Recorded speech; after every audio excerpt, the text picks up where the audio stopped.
Okay, let's work on this room red team fundamentals. So it says here cybersecurity is a constant race between white hat hackers and black hat hackers. As threats in the cyber world evolve, so does the need for more specialized services that allow companies to prepare for real attacks the best they can. While conventional security engagement like vulnerability assessment and penetration test could provide an excellent overview of the technical security posture of a company, they might overlook some of other aspects that a real attacker can exploit. In that sense, we could say that the conventional penetration tests are good at showing vulnerabilities so that you can take proactive measures but might not teach you how to respond to an actual ongoing attack by a motivated adversary. So this room will be for the basics of red team engagements, identify the main components and stakeholders involved in a red team engagement, understand the main difference between red teaming and other types of cybersecurity engagements. Before beginning this room, familiarity with general hacking techniques is required, although not strictly necessary. Completing the junior penetration test learning path is recommended. So vulnerability assessments. This is the simplest form of security assessment, and its main objective is to identify as many vulnerabilities in as many systems in the network as possible. To this end, concessions may be made to meet this goal effectively. For example, the attacker's machine may be allowed listed on the available security solutions to avoid interfering with the vulnerability discovery process. This makes sense since the objective is to look at every host on the network and evaluate its security posture individually while providing the most information to the company about where to focus its remediation efforts. To summarize, a vulnerability assessment focuses on scanning hosts for vulnerabilities as individual entities so that security deficiencies can be identified and effective security measures can be deployed to protect the network in a prioritized manner. Most of the work can be done with automated tools and performed by operators without requiring much technical knowledge. As an example, if you were to run a vulnerability assessment over a network, you would normally try to scan as many of the hosts as possible, but wouldn't actually try exploiting any vulnerabilities at all. Penetration test. On top of scanning every single host, let's just look at here. We have compromised host, scanned host, we have the internet, the pen tester, we have the internet user network, we have the public servers. So here we have the scanning every single host for vulnerabilities. We often need to understand how they impact our network as a whole. Penetration tests add to vulnerability assessments by allowing the pen tester to explore the impact of an attacker on the overall network by doing additional steps that include attempt to exploit the vulnerabilities found on each system. This is important as sometimes a vulnerability might exist in a system but compensatory controls in place effectively prevent its exploitation. It allows us to test if we can use the detected vulnerabilities to compromise a given host. Conduct post-exploitation tasks on any compromised host, allowing us to find if we can extract any helpful information from them or we might use them to pivot to other hosts that were not previously accessible from where we stand. Penetration test might start by scanning for vulnerabilities just as a regular vulnerability assessment but provide further information on how an attacker can change vulnerabilities to achieve specific goals. While its focus remains on identifying vulnerabilities and establishing measures to protect the network, it also considers the network as a whole ecosystem and how an attacker could profit from an interaction between its components. If we were to perform a penetration test using the same example network as before, on top of scanning all of the hosts on the network for vulnerabilities, we will try to confirm if they can be exploited in order to show the impact an attacker could have on a network. So we have compromised host, pen tester, we were able to compromise FTP with known exploit, compromise the SQLI of a server, and we were able to pivot on this server using the credentials that we were able to gather from this server through the structured query language that we have here because of weak credentials of Alice, the user Alice. By analyzing how an attacker could move around our network, we also gain a basic insight on possible security measures or measure bypasses and our ability to detect a real threat actor to a certain extent. Limited because the scope of a penetration test is usually extensive and penetration testers don't care much about being loud or generating lots of alerts on a security device, since time constraints on such projects often requires us to check the network in a short time. Advanced persistent threats and why regular pen testing is not enough. While the conventional security engagement we have mentioned covered the finding of most technical vulnerabilities, there are limitations on such process and the extent to which they can effectively prepare a company against a real attacker. Such limitation includes time constraints, budget, limited scope, non-disruptive, heavy IT focus. As a consequence, some aspects of penetration tests might significantly differ from a real attack, like penetration tests are loud. Usually, pen testers won't put much effort into trying to go undetected, unlike real attackers. They don't mind being easy to detect as they have been contracted to find as many vulnerabilities as they can in as many hosts as possible.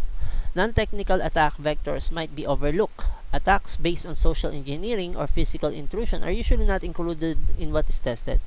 Relaxation of security mechanisms. While doing a regular penetration test, some security mechanisms might be temporarily disabled or relaxed for the pen testing team in favor of efficiency. Although this might sound counterintuitive, it is essential to remember that pen testers have limited time to check the network. Therefore, it is usually desired not to waste their time searching for exotic ways to bypass IDS, IPS, WAF. So you can actually search this information, intrusion, deception, or other security measures, but rather focus on reviewing critical technological infrastructures for vulnerabilities. On the other hand, real attackers won't follow an ethical code and are mostly unrestricted in their actions. The most prominent threat actors are known as advanced persistent threats. These are those people who will be leaving a backdoor in your system, which are a highly skilled group of attackers, usually sponsored by nations or organized criminal groups. They primarily target critical infrastructure, financial organizations, and government institutions. They are called persistent because the operation of these groups can remain undetected and compromise networks for long periods of times.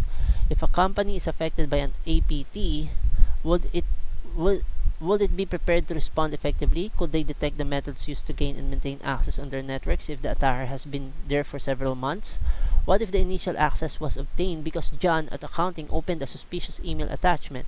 What if a zero-day exploit was involved? Do previous penetration tests prepare us for this?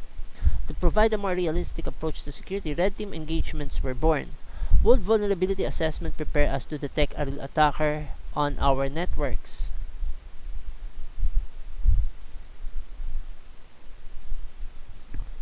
Yay. No? Nay? What?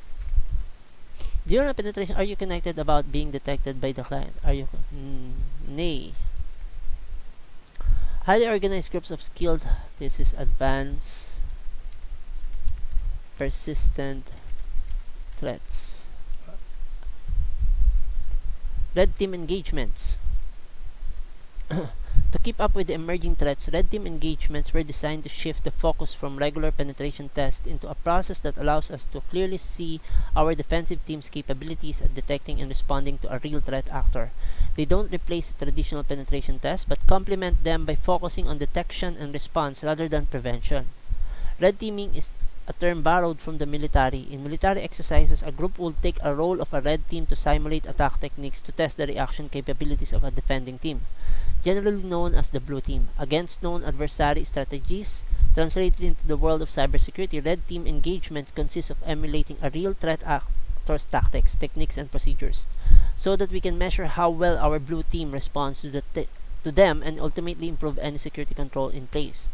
Every red team engagement will start by defining clear goals, often referenced as crown jewels or flags, ranging from compromising a given critical host to stealing some sensitive information from the target. Usually, the blue team won't be informed of such exercises to avoid introducing any biases in their analysis.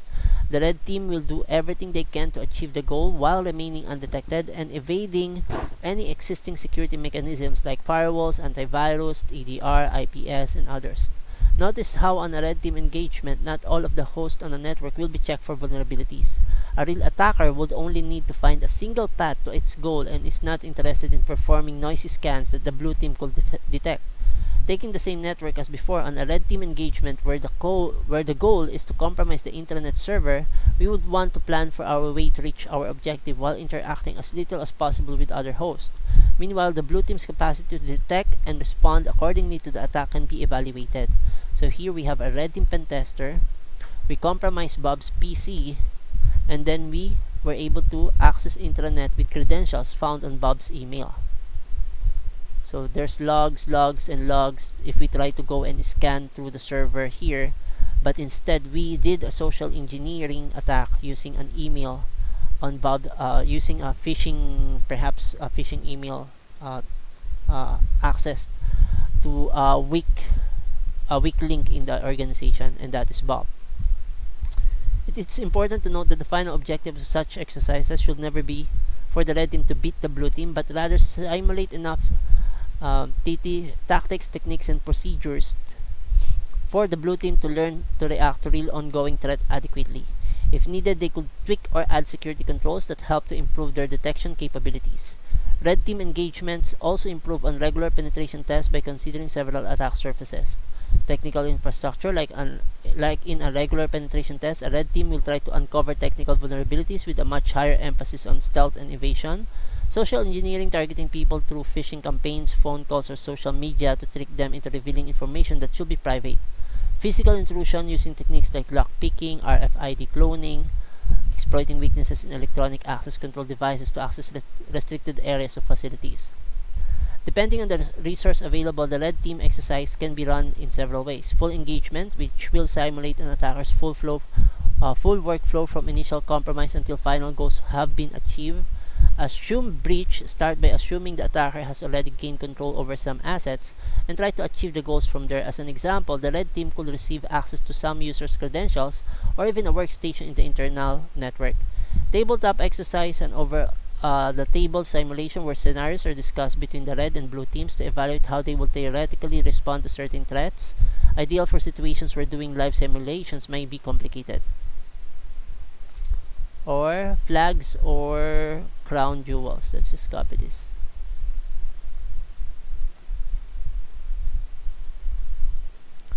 During a red team engagement, common methods used by attackers are emulated against the target. Such methods are usually called tactics, threats, and tactics, techniques, and procedures. We need to remember that. What does the TTP stand for? Tactics, threats, techniques, and procedures. Tactics, techniques, and procedures. The main objective of a red team engagement is to detect as many vulnerabilities as many hosts as possible. Nay, our objective is to compromise one weakest link. There are several factors and people involved with a red team engagement. Everyone will have their mindset and methodology to approach the engagement personnel. However, each engagement can be broken into 3 teams or cells. Below is a brief table illustrating each of the teams and brief explanation of their responsibilities. We have a red cell is the component that makes up the offensive portion of a red team engagement that simulates a given target's strategic and tactical response. The blue team cell is the opposite side of red. It includes all the components defending a target's network. The blue cell is typically comprised of blue team members, defenders, internal staff, and an organization's management. White cells serves as referee between red cells' activities and blue cells' responses during an engagement. Controls the engagement environment or network, monitors adherence to ROE. What is an ROE?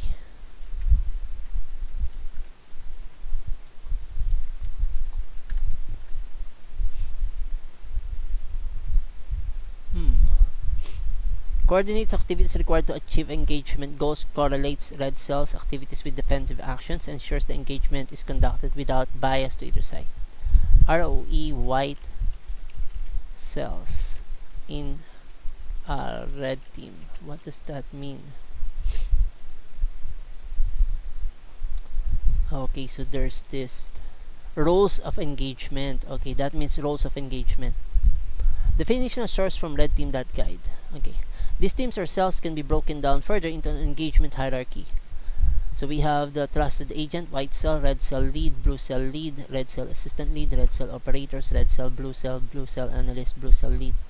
Since this is a red team oriented room, we will focus on the responsibilities of the red cell. Below is the table outlining the roles and responsibilities of members of the red team. We have the lead, the assistant lead, and the team operator. So the lead will be planning, organizing engagement at high level, delegates assistant lead and operators engagement assignments, assists the team lead in overseeing engagement operations, and operators can also assist in writing engagement plans and documentation if needed. The operator executes assignments delegated by team leads, interpret and analyze engagement plans from the team leads. As with most red team functions, each team and company will have its own structure and roles for each team member. The above table only acts as an example of the typical responsibilities of each role. What cell is responsible for the offensive red cell operations of an engagement? What cell is the trusted agent considered part of white cell? Engagement structure. Let's look into this. A core function of the red team is adversary emulation. While not mandatory, it is commonly used to assess what real adversary will do in an environment. Using their tools and methodologies, the red team can use various cyber kill chains to summarize and assess the steps and procedures of an engagement.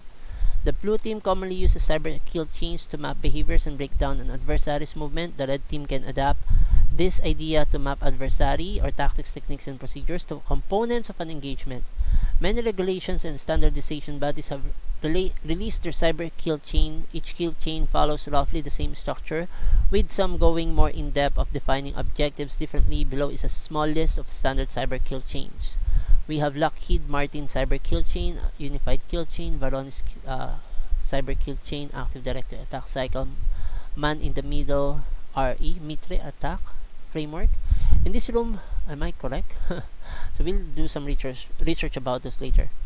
We will commonly reference the Lockheed Martin cyber kill chain. It is more standardized kill chain than others and is very commonly used among red and blue teams. So that's a good thing. So we have here the kill chain focuses on perimeter or external breach. Unlike other kill chains, it does not provide an in-depth breakdown of internal movement. You can think of this kill chain as summary of all behaviors and operations present. We have the recon, weaponization using an exploit. We have the delivery method, the exploitation itself, and then the installation, command and control, and actions and objectives. Components of kill chain are broken down in the table below. This is you gathering information, harvesting emails, and doing an open source intelligence. Weaponization combine the objective with an exploit commonly results in deliverable payloads. So you're creating the payload or the backdoor, the malicious office document. How will the weaponized function be delivered to the target, like an email, web, USB drive, if it will be physical means.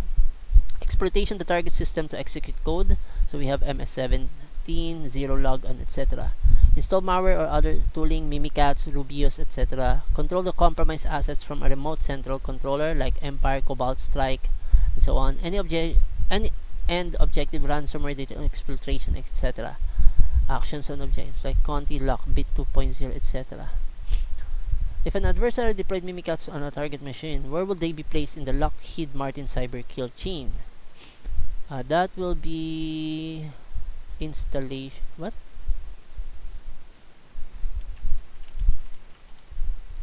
Installation. What technique's purpose is to exploit the target system to execute code? That would mean exploitation.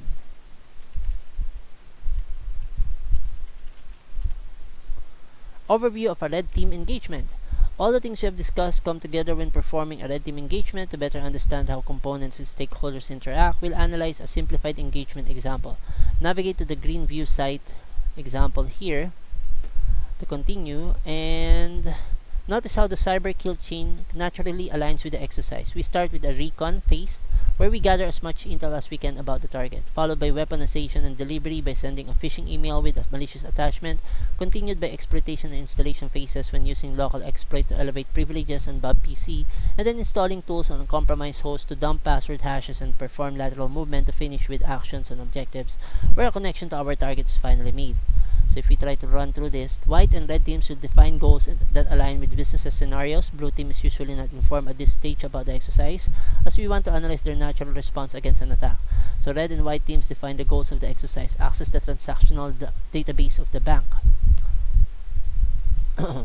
Intelligence gathering. So red team will normally go through the intelligence. We gather information from the employees. We check their social media. We gather some geolocation and plans a strategy based on tactics, techniques, and techniques, and again with the term we have tactics, techniques, and forgot again. Where's that? Tactics, techniques, and procedures. Okay. So the red team gathers as much as information they can about the bank, including technologies used, list of employees, information, social media, photos, any other usable information. Threat intelligence sources are also used to check for advanced, persistent, advanced persistent, I forgot the term again. So APTs, targeting similar companies to get a better grasp of the tools they use. As an example, you can check Carbanax information. With all the information at hand, the red team will create a plan that includes several tactics, techniques, and procedures that fit the target and get improved by the white team. So we have an emulation of a phishing campaign. So we have a phishing email. This can be whale phishing if you're targeting a lot of the employees. Employees warned. However, some users had already opened the malicious attachment. The red team gained access to Bob PC with Bob privileges. The red team starts the engagement by emulating a phishing campaign against a list of emails they made based on employees' names found on LinkedIn and detected pattern in their email address. We have bankexample.com, John Watson. The phishing campaign was detected. The blue team sent an email to all employees to warn them of the ongoing threat. This is still allowed to attack to carry on, as there was no process in place to check for possibly infected PCs or even delete any copies of the malicious email from all users' inboxes. So we have the phishing alert here from blue team. To all employees, please avoid opening any email with subject account suspended, as it's part of an ongoing phishing scam. Remember that we won't ever ask you for your credentials via email. So here, emulating TTP, tactics, techniques, and procedures, privilege escalation and persistence. Local privilege escalation and persistence involves by applying antivirus evasion techniques. It was possible to cloak a known local exploit to gain system account privileges without being detected. So we by dumping local accounts, a password hash for a local admin, backups was obtained, the hash couldn't be cracked. The red team found missing Windows patches on Bob PC. One of them allowed for this is for printers exploitation. While the available public exploit was detected by many antivirus solutions, some antivirus evasion techniques were successfully applied to avoid triggering any alarms, obtain system privileges. The red team was able to upload and run modified mimikatz to extract local password hashes, including the local administrator account backups. So we can see here the procedure. So we have lateral movement that involves you from Bob PC. We go through backups, login attempt on the IP address here. Suspicious logs. A direct connection from Bob PC to the database was blocked by the firewall. So there's a firewall. Using pass the hash, it was possible to connect to the database PC or DBA PC using backups users password hash using credentials found on a text file on a DBA PC's desktop. It was possible to access the DB. The red team used a pass the hash attack against all hosts on the network to check if the backups user could log in to other hosts. No direct connection could be made to the DB server, as firewall policies were in place to prevent it. After doing some additional recon, a workstation called DBA PC was identified using pass the hash. DBA PC was compromised and used as a pivot to connect to the DB server. While the pass the hash attempts triggered many alerts and login attempts from the user backups, the blue team ignored them as they were confused with the batch backups process, which runs monthly. Then red, white, and blue teams will check together how security controls can be improved in order to be ready for a real threat. After finishing with the exercise, red, white, and blue team will be meeting and having a deliberation about how to improve the security of the bank. Although we are focusing on the specific tactics, techniques, and procedures that allow the red team to reach its objective, in real-life engagement, you will usually have failed attempts as well. It's important to note that those failed attempts can still provide valid information for the exercise. Suppose, for example, that you ran some brute force attacks against a database server and never got any valid credentials from it. It might still be interesting to check if the blue team detected the attack at the end of the engagement. Also, remember that many things might take unexpected turns during the engagement. Maintaining clear communication between the red and white teams is vital to make decisions that will directly exercise in the right course and avoid conflicts at the end of the road. So we have the THM red team rocks to answer the flag here.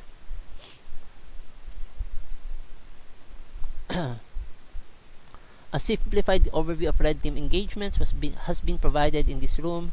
The main concepts, components, and stakeholders have been introduced to gain a first understanding of such exercises. In the rooms that follow, you will learn all of the planning behind real engagement, as well as a lot of cool techniques a real attacker will use along the way, including how to use threat intelligence to your advantage, evade security mechanisms present in any modern host, perform lateral movement, and try to avoid detection at all costs.